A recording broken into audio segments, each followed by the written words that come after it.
প্রিয় দর্শক, সবাইকে স্বাগত জানাচ্ছি ইশতেহারের জনতা এক্সপ্রেসে। যেমনটি আপনাদেরকে আগের পর্বে বলেছিলাম, আমাদের নিয়মিত অতিথি আরিফ জেপ্তিক আছেন আমাদের সঙ্গে, এবং আজকে আমরা নির্বাচন পরবর্তী এবং দেশের হালচাল কি কি চলছে রাজনীতি অঙ্গনে সবকিছু নিয়ে আরিফ জেপ্তিকের সঙ্গে কথা বলবো। তিনি ভীষণ ভালো বলেন, তার আলোচনা, তার জ্ঞান এবং তার বুদ্ধিদীপ্ততা সম্পর্কে কারো কোনো সন্দেহ প্রকাশের জায়গা নেই। তিনি অনেক সময় অনেক বেশি এমন করে ফোরকাস্ট করে দেন, ওয়েদার ফোরকাস্টের মতন, যা অনেক কিছুতে আমরা দেখেছি মিলেও যাচ্ছে, মিলে যায় এবং মিলে গেছে। তো সেই জায়গা থেকে আরিফ জেপ্তিকের সঙ্গে আমরা আজকে কথা বলতে এসেছি। আরিফ জেপ্তিক, আপনি নিশ্চয়ই ভালো আছেন। গতদিন আপনি বলেছেন আপনি খুব ভালো আছেন। নির্বাচন পরবর্তী সময় কেমন আছেন, কেমন বোধ করছেন, আপনার অনুভূতি কি? আমার দুটো অনুভূতি। প্রথমে, সাধারণত আমি ভালো থাকি, আর দ্বিতীয় হচ্ছে আপনি যে এতক্ষণ আমার সম্পর্কে এত তো ভালো কথা বললেন, শুনে হ্যাঁ, নিজেই খুবই অবাক হয়েছি, খুবই খুশি হয়েছে, এবং এই মুহূর্তে আরো ভালো আছি। আচ্ছা, আপনার সম্পর্কে তো ভালো ভালো কথাই বলা উচিত। আসলে আপনার তো খারাপ কোনো কিছু আমি একদম একদম। দেখো, অনেক লোক আমার সম্পর্কে খারাপ খারাপ কথা বলে, মাঝে মাঝে কেউ কেউ ভালো ভালো কথা বলে, ভালো লাগে। আমরা ভালোর পক্ষে, আমরা ভালোর পক্ষে, তাই আমরা ভালো কথাগুলোই বলবো। আরেক জেপ্তিক, আমি আজকে আসলে ইন্ট্রোডাকশন বা ইন্ট্রোডিউস করানো বা সূচনা করে সময় নষ্ট করতেই চাই না। অনেক গল্প করার আছে আজকে, আজকে গল্পই করব আমরা, আসলে প্রশ্ন উত্তর পর্বে আজকে যাব না। তো সেই গল্পের শুরুতে যে বিষয়টি আসবেই অবধারিত ভাবে, গণভোট, হ্যাঁ না, কি পেলাম, সংস্কার কি হবে, জুলাই সনদের কি হবে, এবং সংবিধান থাকবে নাকি পাল্টে যাবে, এই সব বিষয়গুলো নিয়ে প্রাথমিকভাবে আপনার দৃষ্টিভঙ্গিটা একটু জেনে নিতে চাই। এটা খুবই স্বাভাবিক ছিল যে এখানে হ্যাঁ ভোট জিতবে, কারণ একেবারে যেভাবে সরকারের পক্ষ থেকে লাফিয়ে ঝাঁপিয়ে সরকারি কর্মচারীদেরকে দিয়ে, এবং সবগুলো সেগমেন্ট সেক্টর থেকে, একবার রেলওয়ে স্টেশন থেকে শিল্পকলা একাডেমি পর্যন্ত সবখানে সরকারি পয়সায় যে পরিমাণ হ্যাঁ ভোটের ক্যাম্পেইন করা হয়েছে, এই তুলনায় যে হ্যাঁ ভোটকে যে ওরা 99% দেয় নাই, এটা একটু অবাক হয়েছে। বাট হ্যাঁ জেতার কথা ছিল, হ্যাঁ জিতেছে। কথা হচ্ছে কি, গণভোট নিয়ে খুব একটা লোকজন এই মুহূর্তে, কিছু কিছু লোক ছাড়া, আলী রিয়াজের মতো যারা, তারা ছাড়া খুব একটা টেনশনে আছেন বলে আমার কাছে মনে হয় না। আমার কাছে যেটা মনে হয় যে গণভোটের এই যে মানে কিভাবে বলবো, এন্ডোর্সমেন্ট যেটা সরকার নিয়ে দিয়ে দিয়েছেন, বিএনপি এটার সাথে মোটামুটি একমত থাকবে, এবং যতটুকু সম্ভব তারা হয়তো এটা ইমপ্লিমেন্ট করার চেষ্টা করবে, তাদের গা বাঁচিয়ে এবং তাদের স্বার্থ রক্ষা করে। আর সংবিধানের বিষয়টা কি মনে করেন? সংবিধান তো সবসময় পরিবর্তনশীল। সংবিধানকে এইসব ক্ষেত্রে বিশেষ করে কাটাছেঁড়া তো হচ্ছেই। এটা তো এখন থেকেই না, মুক্তিযুদ্ধের পর থেকে অসংখ্যবার এই সংবিধানের উপর কাটাছেঁড়া হয়েছে। কিছু কিছু কাটাছেঁড়া এখানেই হবে, বিশেষ করে মৌলিক নীতিগুলোর বিরুদ্ধে তো গণভোটে একটা এন্ডোর্সমেন্ট নিয়ে নেওয়া হয়েছে, এগুলো চেঞ্জ করে ফেলবে। একটু ভোটের হিসাবটাতে যদি আসি, সরকারি হিসেব অনুযায়ী আমরা দেখছি গণভোট কাস্ট হয়েছে প্রায় 7,77,00,000, এবং আমরা যদি হ্যাঁ ভোটের গণনায় যাই 4,82,00,000, না ভোট পড়েছে 2,20,00,000। একটা খুব ইন্টারেস্টিং ব্যাপার, বাতিল ব্যালট বা ব্যালট বাতিল হয়েছে প্রায় 74,22,000। এত ভোট বাতিল হয় কি করে অ্যাকচুয়ালি? এখানে দুটো কারণ হতে পারে আমার কাছে যেটা মনে হচ্ছে। নাম্বার ওয়ান হচ্ছে, কিছু লোক আসলে গিয়েছে আহ মূল সংসদ সদস্য প্রার্থী যারা আছেন সেখানে ভোট দিতে। দুই ধরনের আছে এখানে। ধরেন, যে লোক খুব ডেডিকেটেড বিএনপি বা খুব ডেডিকেটেড জামাত, সে তার প্রার্থীকে বাঁচানোর জেতানোর জন্য সে ওখানে গিয়েছে। গ্রামে গঞ্জে তাকে মোটিভেট করে ওইভাবে নিয়ে গিয়েছে তার দলীয় কর্মীরা। ধরেন বিএনপি বা জামাত, তারা তাদের যে লোকগুলোকে নিয়ে গিয়েছে, ওর কাছে গণভোটের কোনো ভ্যালু নাই, সে এটা নিয়ে কোনো ধরনের চিন্তা ভাবনাই করে না। সে গিয়ে তার পছন্দ মতো মার্কায়, সেটা যে মার্কাই হোক, ভোট দিয়ে চলে এসেছে। ও হ্যাঁ না, একটার মধ্যে দেওয়ার দরকার, গোলাপি একটা কাগজ দিচ্ছে, দিলাম। এটা এক।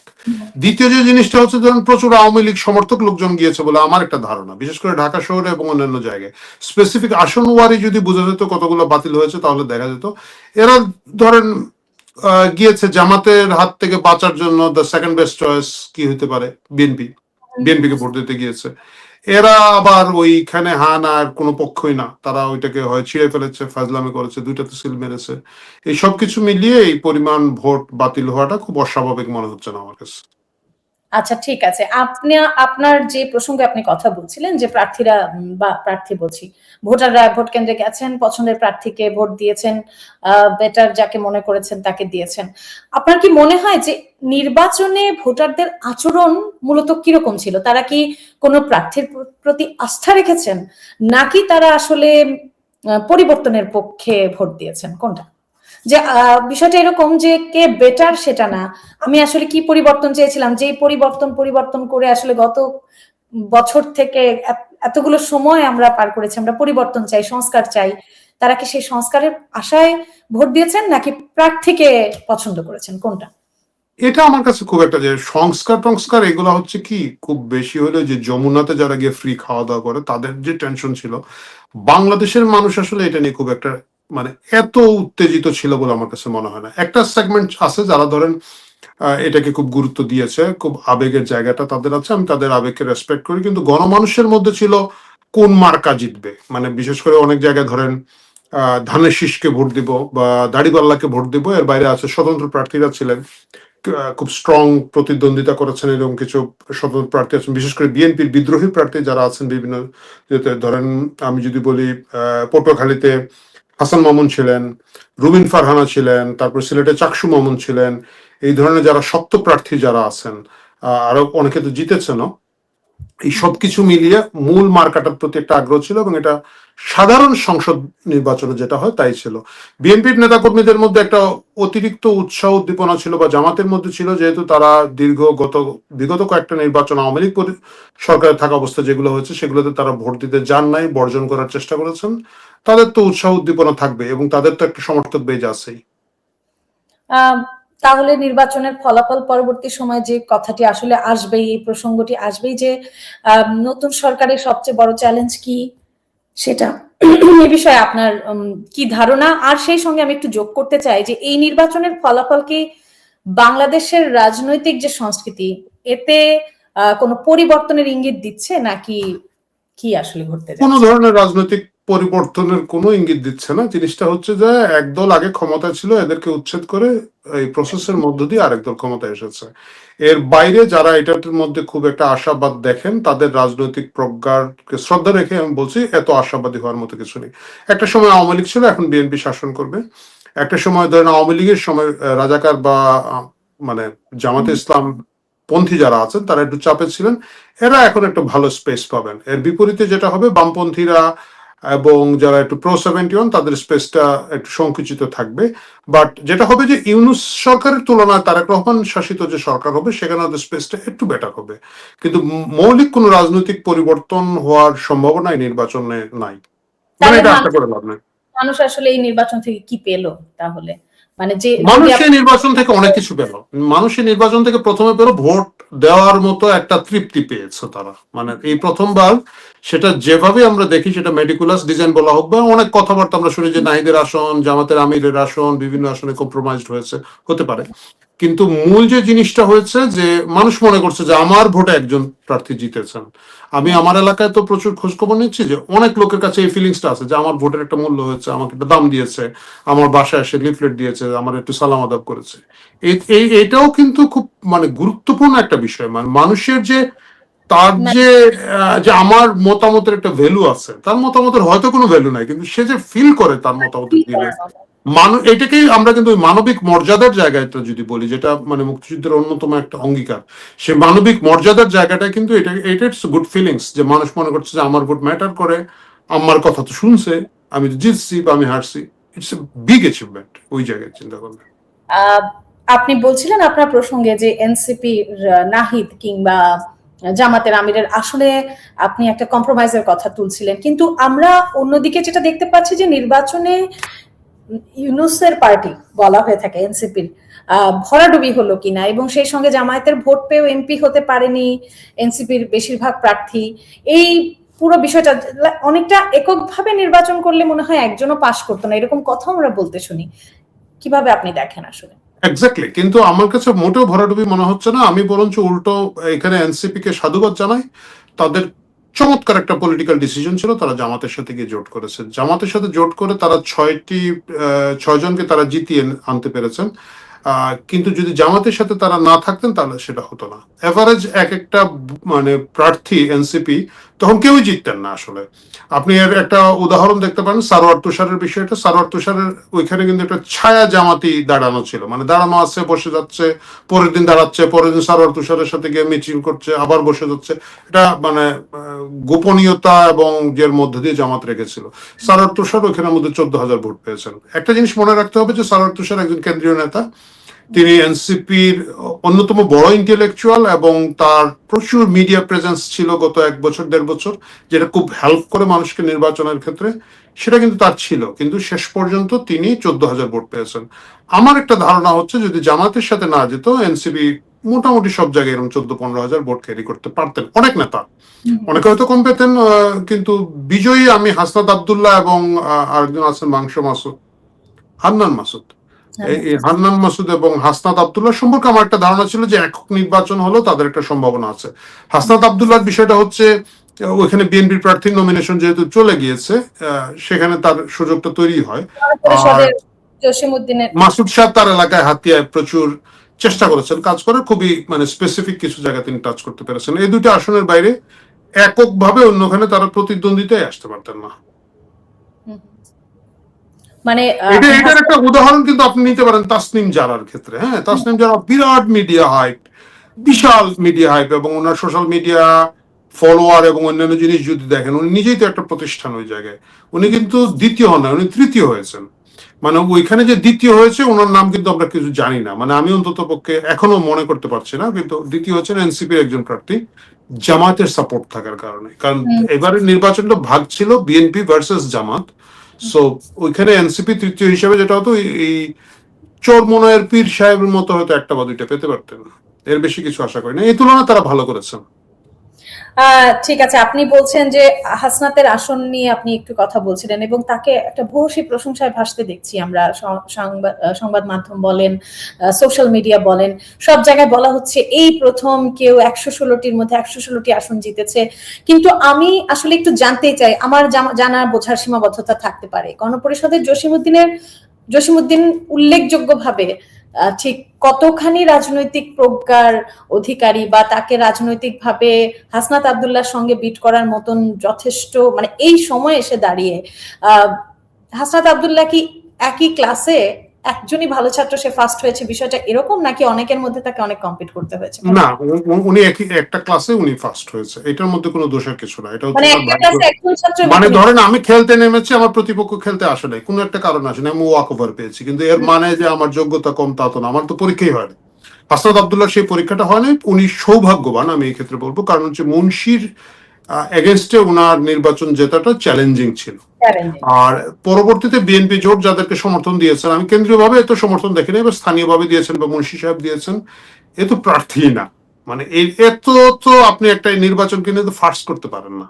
মানে এমন যদি হতো, এই ঘটনাটা কিন্তু 2018 সালে সিলেটে হয়েছে। সিলেট 2 আসনে আমাদের ইলিয়াস আলীর সাহেবের যিনি স্ত্রী আছেন লুনা ভাবি, উনি নির্বাচন করতে পারলেন না। উনি করতে পারলেন না কারণ উনি ঢাকা বিশ্ববিদ্যালয়ের চাকরিজীবী ছিলেন। 3 বছরের যে সরকারি চাকরি ছাড়া 3 বছরের শর্ত, এটা মানা যায় না। ওইখানে গণফোরামের একজন লোককে, মুসাব্বির সাহেব, উনি হট করে, যেহেতু তাসনিয়া রশদির লুনার প্রার্থিতা বাতিল হয়ে গেল, ওনাকে সমর্থন দিল বিএনপি এবং উনি কিন্তু জিতে আসলেন। পরবর্তী নির্বাচনে উনি নিজের মতো করে দাঁড়িয়েছেন, 2000 ভোট পেয়েছেন। কিন্তু উনাকে ধর প্রেজেন্টেবল ছিল, কথা বলতে পারতো, একটা লেভেল তো থাকতে হবে আপনার সংসদ সদস্য হওয়ার জন্য। এখানে আমার কাছে হাসনাত আবদুল্লাহর আসনে, যেখানের মধ্যে গণ অধিকার পরিষদে যে প্রার্থীকে দিয়েছেন, আমি ওনার প্রতি রেসপেক্ট রেখে বলছি, উনি হাসনাত আবদুল্লাহর সাথে কম্পিট করার মতো কোনো অবস্থায় নাই, তার সেই জায়গাটা নাই, এবং তাকে ওইভাবে প্রেজেন্টও করা হয়েছে। মানে মুন্সি সাহেব দাঁড়িয়ে মুন্সি সাহেব চেয়ারে রাজার মতো বসেছেন, তার মাইক্রোফোনটা ধরে নিয়ে ওই কি যেন আপনি নামটা বললেন, যাই হোক ভদ্রলোক জসিমউদ্দিন সাহেব দাঁড়িয়ে আছেন, মানে মনে হচ্ছে মুন্সির একটা কর্মী।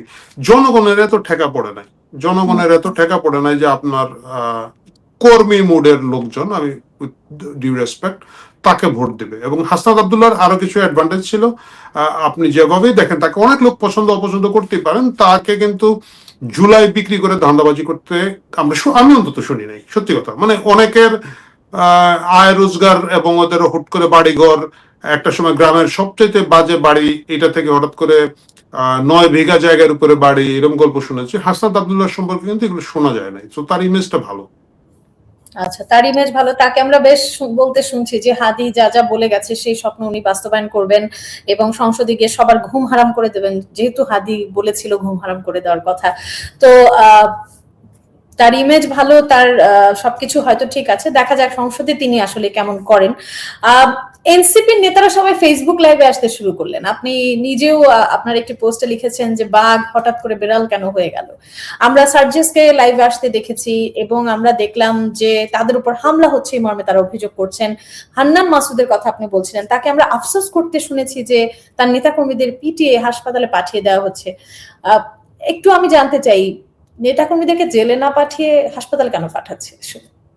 প্রথম কথা হচ্ছে বাঘ বিড়াল এগুলো আমি বলি নাই, বাট হয়তো মানে আমার নামে সোশ্যাল মিডিয়া অনেক কিছু বলা হয়, এটা হয়তো তারই একটা অংশ। বাট নির্বাচন পরবর্তী এই ধরনের উত্তেজনা আমাদের প্রত্যাশিত নয়, কিন্তু এটা আমাদের কালচারের মধ্যে আছে। এই তুলনায় বরঞ্চ কম হয়েছে। আমি খুবই আশঙ্কিত ছিলাম যে বাংলাদেশের সংখ্যালঘুদের উপরে কি যে সিরিয়াস একটা কাহিনী ঘটে। মানে আমি আমার কিছু সংখ্যালঘু বন্ধু বান্ধব যারা একেবারে তৃণমূলে থাকেন তাদের অনেকে বলেছিলাম, এবং যেমন ধরেন যশোরে আমার একটা খুবই জুনিয়র ছোট ভাই আছে, সে বললো যে ভাই আমি অলরেডি যশোর শহরে চলে এসেছি পুরো ফ্যামিলি নিয়ে, নির্বাচনের পরে যাবো না, বাড়ি ঘরে যা হবার হবে। এই তুলনায় আমি বরঞ্চ বলবো যে বিএনপি এবং জামাত জোট, এখন তো জোট না, মানে বিএনপি এবং জামাত প্রতিদ্বন্দ্বী হিসাবে সংখ্যালঘুদের উপরে সেই আক্রমণটা হয় নাই। হয়তো হয় না এই কারণে যে আওয়ামী লীগ নির্বাচনে নাই বলেই হয় নাই। এর বাইরে যেগুলো হচ্ছে বিভিন্ন এলাকায় এগুলো কিছু কিছু হয়, সব সময় হয়, মহা কিছু নয়। এক, দ্বিতীয় হচ্ছে কি এই যে ভিকটিম কার্ড প্লে করা, এটা হচ্ছে জামাতের এক ধরনের কালচারাল ইতিহাস আছে তাদের, তারা সেই কাজটা করছেন। আপনি জানেন যেমন হান্নান মাসুদের আসনে বলা হয়েছে যে একজন নারীকে ধর্ষণ করা হয়েছে, কিন্তু পরবর্তীতে তদন্তে পাওয়া গেছে কিন্তু সেই রকম কোনো ঘটনা ঘটে নাই। হয়তো তাকে মারধর করা হয়েছে, হতে পারে, কিন্তু এত হয় নাই।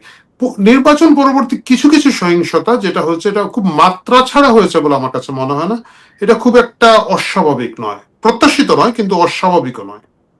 অস্বাভাবিক না। আচ্ছা, আরেক দিকে আমরা দেখছি যে আমাদের কোথাও একটা, হ্যাঁ সব সময় হয় ব্যাপারটার মধ্যে আমরা বোধহয় আটকে আছি। যেমন আমরা দেখছি গত 1.5 বছরে এরা যারা এখন অভিযোগ করছে, এরা সবার উপর হামলা করতো এবং এখন এদের উপর হামলা হচ্ছে, এবং আওয়ামী লীগের মানুষজন বা আওয়ামী লীগ এসব দেখে একটা মজাও পাচ্ছে। এবং আমরাও যখন কথা বলছি, আপনি বলছেন নির্বাচন পরবর্তী সময় এগুলো একটু হয়, একটু ধাওয়া পাল্টা ধাওয়া হয়, একটু এটা হবে। তাহলে যেই পরিবর্তন, যেই সংস্কার, যা কিছু নিয়ে আমরা এতদিন গলা ফাটিয়েছি, সেটার আসলে এই হয়ের মধ্যেই থাকলাম, এগুলো একটু হবেই, এর মধ্যেই আছি আমরা। এটা কিভাবে দেখেন আপনি? আপনি বোকা, এর দায়িত্ব তো আমি নিতে পারবো না। মানে আপনি কেন পরিবর্তন আশা করেছেন, সংস্কার কি আশা করেছেন, কেন আশা করেছেন? কিছু ছিল না, কিছু ছিল কি আওয়ামী লীগ পাওয়ারে আছে, তারা আর কাউরে পাওয়ারে আসতে দেয় না। এখন আমি আমার মতো করে একটা সিস্টেম করার চেষ্টা করছি পাওয়ারে যেতে, এই তো ঘটনা, এর বাইরে কিন্তু কোনো ঘটনা না। আচ্ছা, আর এই আওয়ামী লীগকে ফেলে দেওয়ার আন্দোলনটা কি ছিল? যে বৈষম্য বিরোধী, মানে হচ্ছে যে আমার এটা কোটা মোটা মানি না ভাই, আমার একটা চাকরি দেয়, এটা চাকরি আন্দোলন ছিল। আওয়ামী লীগ এটাকে এসকেলেট করেছে, বা আমি কৌশলে এমন একটা কাজ করেছি যেটা জিনিসটাকে এসকেলেট করতে হেল্প করেছে। আপনি এখন কল্পনা করতেছেন সংস্কার। আমি আপনাকে একটা কথা বলি, শাহবাগ আন্দোলনের সময় এক লোক দেখলাম আমি লিফলেট বিলি করছেন, এবং উনি আমার কাছে আসলেন, এসে বললেন যে ভাই আমার একটা দাবি আছে, এটা মঞ্চ থেকে বলা উচিত। কি ভাই দাবি, কি বলেন? আমি মঞ্চের নেতাদের সাথে কথা বলবো না, কি বলেন? ভাই ভাড়াটিয়ার সমস্যা, ছাদে উঠতে দেয় না, কাপড় শুকাইতে দেয় না। এটা এই লোকটার পেইনটা হচ্ছে কি, তার পেইন হচ্ছে গিয়ে যে উনি হয়তো নির্যাতিত, বাড়িওয়ালা দ্বারা নির্যাতিত, এবং এটা কিন্তু ঢাকা শহরে প্রচুর ভাড়াটিয়া আমরা যারা আছি তারা নির্যাতিত, মানে এক ফর্মে এক ফর্মে। তার আকাঙ্ক্ষার জায়গাটা হচ্ছে এটা, এবং সেটা সে আশা করছে যে থ্রো শাহবাগ তার এই সমস্যার সমাধান হবে, সে ছাদে যাবে এবং কাপড় শুকাইতে পারবে। কিন্তু এটা কিন্তু আমার মূল আন্দোলনের মানে স্টিয়ারিং এর জায়গায় বা আমার লক্ষ্য জায়গায় কিন্তু এটা না। একইভাবে অনেক লোক জুলাইতে জয়েন করেছে, এবং তারা তাদের মতো করে যে বাড়ির ছাদে গিয়ে কাপড় শুকানোর আকাঙ্ক্ষাকে, এটা যেটা আপনি বললেন, সে বাড়ির কাপড় শুকানোর আকাঙ্ক্ষাটাই হচ্ছে আপনার সংস্কারের আকাঙ্ক্ষা। এটা হচ্ছে আপনার ব্যক্তি সমস্যা, আপনি ভিকটিম, আপনার কল্পনা, আপনার স্বপ্ন, এর সবকিছু কিন্তু এরকম না। কিন্তু বাস্তবতা হচ্ছে প্রচুর লোক জুলাই আগস্টে গিয়েছেন, তারা প্রাণ দিয়েছেন। আমাদের একেবারে ছোট বাচ্চা থেকে শুরু করে অনেক সিনিয়র লোকজন পর্যন্ত মারা গিয়েছেন এই আন্দোলনে। তাদের একটা স্বপ্ন ছিল, সাধারণ মানুষের সব সময় একটা আকাঙ্ক্ষা থাকে। আমি 90-তে দেখেছি এরশাদ পতনের পরে আমাদের ধারণা ছিল, আমরা যারা অংশগ্রহণ করেছি সেই আন্দোলনে, কিছু অন্তত একটা হোক, কিছু ভালো হবে। একেবারে যে হচ্ছে না তা না, 90 সাল থেকে আজকে 2026 সালে আমি বলবো যে ধাপে ধাপে হচ্ছে।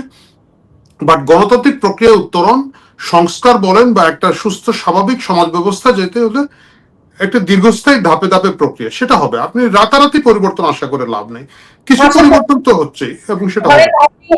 আমি যে কারণে বোকা, আমার মতন যারা বোকা বা সাধারণ যারা আশা করছেন, সেই বোকা মানুষদের জন্য এইটুকু ক্লিয়ার হওয়া খুব জরুরি যে আমরা যদি আগের মতোই এগুলো একটু হয়, এরকম একটু হয়, ধাওয়া পাল্টা ধাওয়া হয়, অমুকের বাড়িতে একটু হামলা হবেই, এখন এই ধারণাতেই আমরা আটকে থাকি, তাহলে জুলাই চেতনার অপমৃত্যু হয় কিনা এটা আমরা বুঝতে পারছি কিনা, এইটুকু এই আমার মতন যারা সরল স্বাভাবিক বা বোকামি করে আশা করছেন তারা আসলে বুঝতে পারছেন কিনা যে এটা আসলে অপমৃত্যু হয়েছে এই জুলাই বলে। না, অপমৃত্যু হয় নাই। আপনাকে মনে রাখতে হবে যে পরিবর্তনের আকাঙ্ক্ষা মানুষের সহজাত এবং স্বাভাবিক, এক। দ্বিতীয় হচ্ছে পরিবর্তন রাতারাতি সম্ভব না। আমরা যে সংস্কৃতির ভেতর দিয়ে বেরিয়ে এসেছি তার মধ্যে কিছু কিছু উন্নতি হচ্ছে। কিভাবে উন্নতি হচ্ছে আমি আপনাকে বলি। পূর্ণিমা রানীকে যখন ধর্ষণ করা হয় 2001-এর নির্বাচনের পরে, এবং তখন তার মা কাকুতি মিনতি করে বলছে, বাবারা তোমরা একজন একজন করে আসো, আমার মেয়েটা ছোট। 2026 সালের নির্বাচনের পরে কিন্তু এই ঘটনাটা আমরা শুনি নাই। আপনি যেভাবে বলেন, আমি বলছি কিছু কিছু হয়, কিছু কিছু হয় বলতে সিরিয়াস কিছু হয় নাই, হত্যা হয় নাই, সিরিয়াস কিছু হয় নাই, যে একেবারে কুপিয়ে মেরে ফেলেছে, গ্রাম উজাড় করে দিয়েছে, এই ঘটনা কিন্তু এই বাংলাদেশে ঘটেছে নির্বাচন পরবর্তী সময়, তাই না? এত হয় নাই। হ্যাঁ, কিছু কিছু জায়গায় যেটা হচ্ছে, চর থাপ্পড় মারছে, দৌড়াচ্ছে, পিড়াচ্ছে, মানে আপনি বলতে পারবেন না যে কারো কবজি বিচ্ছিন্ন করে দিয়েছে, হতে পারতো, কিন্তু মানে কবজি বিচ্ছিন্ন করা দল কিন্তু এই নির্বাচনে পরাজিত হয়েছে। তারা সেটা করতে পারতো যে না ঠিক আছে, আমি বিএনপি ছাত্র দলের 20টা লোকের কবজি কেটে দিলাম। এই ঘটনা কিন্তু খুব একটা মানে বিরল ঘটনা না। কক্সবাজারে তাদের একজন প্রার্থী হারিয়ে মানে পরাজিত হয়েছেন যদিও, তিনি কিন্তু মানে তার প্রতিপক্ষের, বহু বছর আগের ঘটনা, প্রতিপক্ষের কবজি কেটে সেটা বর্ষার গায়ে টাঙ্গিয়ে মিছিল করেছিলেন সেই লোক। এতটুকু তো হয় নাই। সো এইটা এক ধরনের উন্নতি, আমরা পজিটিভ থাকতে চাই। আমরা কি তাহলে যে প্রাণে না মেরে হাত পা ভেঙে দিয়েছে কে বেটার মনে করছি? অফকোর্স আমি বেটার মনে করছি, বাট আমি এটা বলছি না যে না ঠিক আছে লোকটার কপালে গুলি খেয়ে মরছে, চোখ দুইটা তো বেঁচে গেছে, এই ঘটনা কিন্তু ঘটে নাই। নির্বাচন কম্পারেটিভলি এটার একটা কারণও আছে, কারণ এটা তো হচ্ছে হামারা এন্ড মামারা, ঠিক আছে? বিএনপি এবং জামাত একটা জোট থেকে তারা ভাগ হয়ে নির্বাচন করেছেন। এটা এর আগে আওয়ামী লীগ করতো, আওয়ামী লীগ এবং জাতীয় পার্টি করতো। তো এই যে জায়গাটা তৈরি হয়েছে, যার কারণে প্রতিপক্ষ হিসাবে হয়তো আওয়ামী লীগ বা তাদের খুব শক্ত প্রতিদ্বন্দ্বী ছিল না বলেই হয়তো এই ঝগড়াঝাটি মারামারিটা আমরা দেখছি না, বাট এটাকে অ্যাপ্রিসিয়েট করতে হবে। বেশ দায়িত্বশীল ছিলেন, মানে এখন যারা দুই পক্ষ নির্বাচন করছেন তারা কিন্তু কম্পারেটিভলি দায়িত্বশীল আচরণ করেছেন। কিছু কিছু হবেই ভাই, এটা আপনি আটকাতে পারবেন না। 18 কোটি মানুষ, বিনোদন কিছুই না, এই চায়ের দোকানে বসে বসে একজন আরেকজনের গালাগালি করা, তোর নেত্রী এটা করছে, তোর নেতা এটা করছে, এটা বলতে বলতে উত্তেজিত হয়ে ওই মাথায় বাড়ি দিয়ে দেওয়া, এটা আমাদের কালচারে আছে। আপনি মানে ইউরোপিয়ান স্ট্যান্ডার্ড বা পশ্চিমা দেশের স্ট্যান্ডার্ড আশা করে লাভ নাই তো। না না, সেই আশা আমি করছি না। আমি নিজেও ব্রাহ্মণবাড়িয়ার থেকে আমার একদম, আপনি তো মূল জায়গায় আছেন, ব্রাহ্মণবাড়িয়া থাকলে তো কথাই নেই। মাথায় বাড়ি দিয়ে দিতে পারে সে বিষয়ে আমার ভালো ধারণা না, থাকার ব্রাহ্মণবাড়িয়া মাথা বাড়ি দেওয়ার কিছু নাই, এটা টেটা যুদ্ধ হবে। সেটাই বলছিলাম যে খুব সামান্য কারণে কেউ কাউকে টাটা মেরে বা দুই দল গ্রামবাসী সংঘর্ষ লেগেছে, এই বিষয়ে আমার একটা ছোট্ট ধারণা হলেও আছে। আমি একটু জামায়াতের প্রসঙ্গে আসতে চাই এই পর্যায়ে। সারা দেশে বলা হচ্ছে বা আমরা শুনতে পাচ্ছি জামায়াতের অসংখ্য নেতা কর্মীদের উপর হামলা হচ্ছে এবং হামলাগুলো করছে বিএনপির লোকজন। আমরা যতটা জানি তারা তো দীর্ঘদিনের বন্ধু মিত্র। এই মিত্রতা আমরা দেখেছি জুলাই অভ্যুত্থানের সময়ও, মানে যেটাকে জুলাই অভ্যুত্থান বলা হয়, সেখানেও তারা একসঙ্গে সবকিছু করেছেন। নির্বাচনের সময়ও আমরা বলেছি তারা আসলে ভেতরে ভেতরে একই, এখন হয়তো কিছুটা অ্যাক্টিং করছে বা নাটক করছে, অনেকটা এরকম শোনা গেছে। আসলে অনেকের অনেক ধরনের ধারণা ছিল। অভ্যুত্থানের পর আমরা তাদের কিছুটা বিচ্ছেদ, ব্রেকআপ হতে দেখেছি বটে, কিন্তু জামায়াতের উপর যে হারে হামলা হচ্ছে বা আমরা শুনতে পাচ্ছি হামলার ঘটনা, তাকে কিছুটা অস্বাভাবিক লাগে আপনার কাছে? আর আমরা কি কোথাও একটা ওই যে মজলুমের পক্ষে চলে যাওয়ার একটা সিম্প্যাথি, মানুষ যেন সিম্প্যাথাইজড আপনি হয়? খেয়াল করে না, আমি বেশ কয়েকটা প্রশ্নের বেশ কিছুক্ষণ আগে কিন্তু আমি বলেছি যে জামাতের ঐতিহাসিক ভূমিকা হচ্ছে ভিকটিম এবং মজলুম সাজা, এটা তারই একটা অংশ। আপনি এত হামলার খবর কোথায় দেখেছেন আখি জানি না, আমি কিন্তু এত দেখিনি, সোশ্যাল মিডিয়া এত বেশি দেখি নাই। মানে এগুলো হচ্ছে কি, কিছু কিছু তো আছে আপনি জানেন যে এক বট আরেক বটের উপরে হামলা করেছে, এটা তো সোশ্যাল মিডিয়ার হামলা হতে পারে, মানে একজন আরেকজনের হয়তো বট খেয়ে দিতে চেয়েছে। প্র্যাকটিক্যালি বাংলাদেশে কিন্তু বেশ শান্তিপূর্ণ। নির্বাচনের পরে আমার কাছে মনে হয়েছে যে যেটা বললাম, কিছু বিশৃঙ্খলা এবং বিচ্ছিন্ন ঘটনা ছাড়া খুব ম্যাসিভ আকারে কেউই কারোর প্রতি হামলা করে না। এটা শুধুমাত্র যে বিএনপিকে আমি ক্রেডিট দিব তা না, জামাতের লোকজনও কিন্তু বিএনপিকে এরকম হামলা করে নাই। জামাতের যে স্বভাবের জায়গাটা সেই তুলনায় তারা আরো অনেক বেশি হামলা করলে করতে পারতো, এটা হয় নাই। এবং এগুলা তো কিছু থাকেই, একে আরেককে দোষারোপ করা, মেরে ফেললো, খেয়ে ফেললো, বাবা গো মা গো, এগুলো থাকেই। কিন্তু নির্বাচন পরবর্তী মোটামুটি শান্ত আছে দেশ। আচ্ছা, নির্বাচন পরবর্তী শান্ত থাকলেও আমরা কিছু দেশ ছেড়ে চলে যাওয়ার ঘটনা দেখছি, শুনছি। আমরা এর মধ্যে দেখেছি অন্তর্বর্তী সরকারের ভেতর থেকে প্রথম ব্যক্তি যিনি ফয়েজ আহমদ তৈয়ব, তিনি দেশ ছাড়লেন। হ্যাঁ, ফয়েজ সাহেব দেশ ছাড়লেন এবং এ সময় তিনি নেদারল্যান্ডসের পাসপোর্ট ব্যবহার করেছেন, যে বিষয়টি নিয়েও সোশ্যাল মিডিয়ায়, আমরা যেহেতু সোশ্যাল মিডিয়ায় কাজ করছি, আমরা সোশ্যাল মিডিয়ার কথাই যদি বলি, খুব খুব একটা আলোচনার ঝড় চলছে। তার বিরুদ্ধে হাজার কোটি টাকা দুর্নীতির অভিযোগ রয়েছে। দায়িত্ব শেষ হলে তিনি তো দেশ ছাড়তেই পারেন, কিন্তু এই দেশ ছাড়াকে কেন আমরা আসলে যারা সোশ্যাল মিডিয়ায় কথা বলছি, আমরা কেন পালিয়ে যাওয়া হিসেবে দেখছি? এই বিষয়টি কেন বারবার বলছি? আমরা কোনোভাবে দেখছি উনি পালিয়ে গেছেন। শুনেন, আপনি যেহেতু সুগার কোটেড করেন, সুগার কোটেডের কিছু নাই। উনি পালিয়ে গিয়েছেন, এবং পালিয়ে গেছেন বলে যে উনি দুর্নীতিবাজ তা কিন্তু আমি বলছি না। উনি হয়তো ভালো লোক, কিন্তু আমাদের দেশের কালচার কি, সরকার চেঞ্জ হওয়ার সাথে সাথেই পুরানা সরকারে যারা আছে এরা স্টিম রোলারের মধ্যে পড়ে। এবং দুটো জিনিস হতে পারে, এক হতে পারে, কারণ টেলিকম হচ্ছে অন্যতম একটা দুর্নীতির খাত। টেলিকম, স্বাস্থ্য, শিক্ষা, এই তিনটা খাতের মধ্যে অনেক বেশি টাকা পয়সা নয় ছয় করতে আমরা দেখেছি আমাদের কালচারের ক্ষেত্রে। দুটো জিনিস হতে পারে, এক হতে পারে যে উনি হয়তো খুবই ভালো লোক, উনি কাউকে সেই সুযোগ দেন নাই, এখন এরাই ক্ষমতার একটা অংশ হয়েছে, তারা ওনাকে ধরবে, চিপাবে, এই কারণে উনি ভয়ে পালিয়ে যেতে পারেন। আরেকটা হতে পারে যে উনি হয়তো অনেক টাকা মেরেছেন, কারণ ওনার এপিএস দেখছি, ওর বউকে নগদে চাকরি দিচ্ছে, কি কি করছে, উনি কিন্তু এগুলোতে অ্যাকশনে যান নাই। সুতরাং, এবং ইউ নো দ্যাট, যেটা হচ্ছে যে ওনারা তো আসলে এনসিপির ক্ষমতাভোগী, এবং এনসিপির টপ টু বটম সবগুলোই চোর, মানে দুই একটা হয়তো অল্প চোর বা সুযোগের অভাবে সব। তো ওই ওই ওই সেগমেন্টের জায়গা থেকে তারা এসেছেন, এবং যেখানে ডক্টর ইউনূস নিজে পর্যন্ত ধরেন বিভিন্ন ধরনের লাইসেন্স মাইসেন্স বের করে ফেলেছেন, টাকা পয়সা হয়তো এত সরার নাই, কিন্তু লাইসেন্স বের করে ফেলেছেন। আমরা ধরে নিতে পারি যে ফায়েজ সাহেব খুব ভালো লোক ছিলেন, বাট উনি চলে গেছেন বলে কিছু না, এটা পালিয়ে গেছেন, এবং পালিয়ে যাওয়া ওনার নিরাপত্তার জন্য উনি যেতেই পারেন। আমি এটাকে তাহলে উপদেষ্টাদের সবাইকে এক এক করে পালাবেন, আপনি কি মনে করেন? সব পালিয়ে যাবেন না, এদের মধ্যে কিছু কিছু উপদেষ্টা আছেন যারা আসলে বিএনপির সাথে লাইন ঘাট করে ফেলবেন, এবং সরি মাফ করবেন, তারা তাবাদ থাকবেন। যেমন ধরেন আসিফ নজরুল, উনি লাইন ঘাট করে ফেলবেন।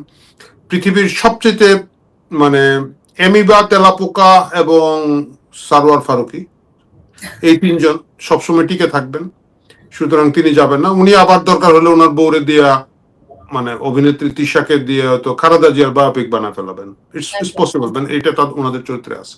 উনি যাবেন না। আসিফ নজরুল টিকে থাকবেন, ওই যে বললাম এমিবা, তেলাপোকা এবং আসিফ নজরুল টিকে থাকবেন, এরা টিকে থাকবেন। তারপরে ধরেন রিজওয়ানা একজন আছেন, উনি টিকে থাকবেন।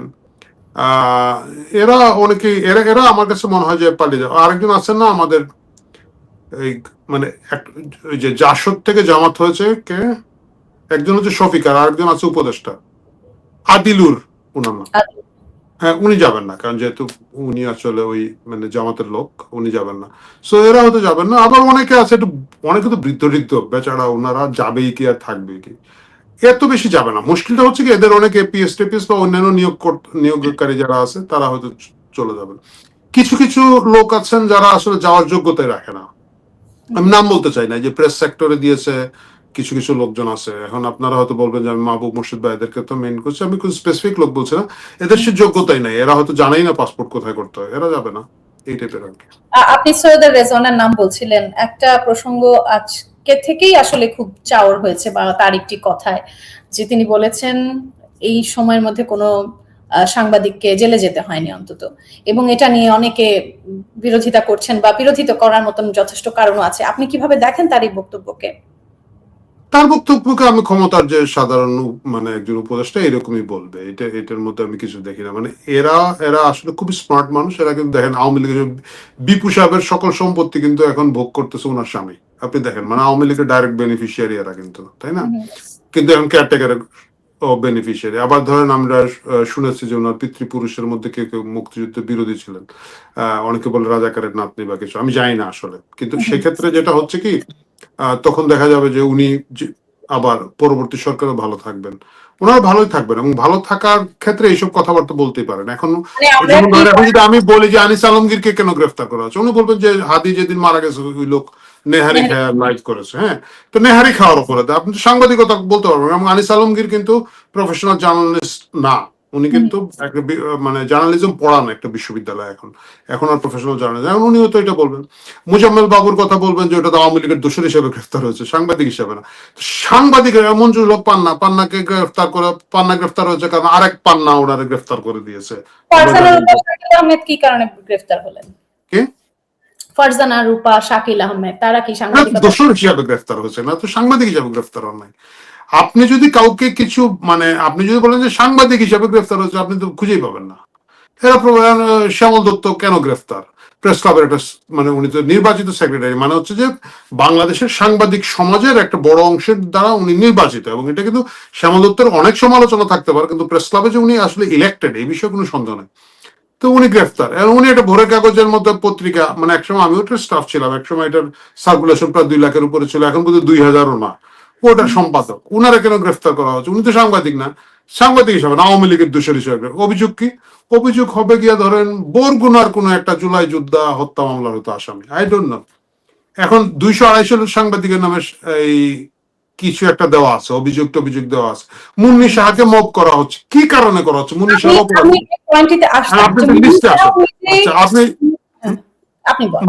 এরকম অনেক লোকজন আছে, ঠিক আছে। আমি একজন সাংবাদিক, আমি ওনার নাম বলে আসলে ওনার বিড়ম্বনা আরো বাড়াতে চাই না। ওনার নামে রিপোর্ট হয়েছে উনি নাকি কোটি কোটি টাকা ব্যাংকে আছে, তো আমি ওনারে কথা বললাম। উনি হচ্ছে কি, উনি 1 লাখ টাকা ব্যাংকে রাখে, এটা ভাগ ভাগ করে 20 বারে ধরেন বের করে, মানে ওনার বেতন ছিল 1,20,000 টাকা, ওনার নামে কয়েকশো কোটি টাকার মামলা করা হয়েছে বা কিছু একটা। এগুলো একটা কি প্রমাণ করতে পারছে? প্রমাণ করা হয়তো কোনোদিনও যাবে না, কিন্তু তার যে ভোগান্তিটা বা তার যে এই যে তাকে সময়টার মধ্যে ফেলে রাখা, সেটার কারণটা কি? আমি একটু যদি সেটা আমরা তো নিজেরা সবাই জানি যে আওয়ামী লীগের আমলেও মুন্নি সাহা, আমরা যদি নামটা আনি তাহলে কিছুটা বিষয় স্পষ্ট করা দরকার। তিনি অনেক জায়গায় ব্ল্যাক লিস্টেড ছিলেন বলে আমরা জানি, তিনি অনেক জায়গায় তাকে যেতে দেওয়া হয়নি, তিনি অনেক দাওয়াত পাননি, তিনি প্রধানমন্ত্রীর সংবাদ সম্মেলনে যেতে পারেননি।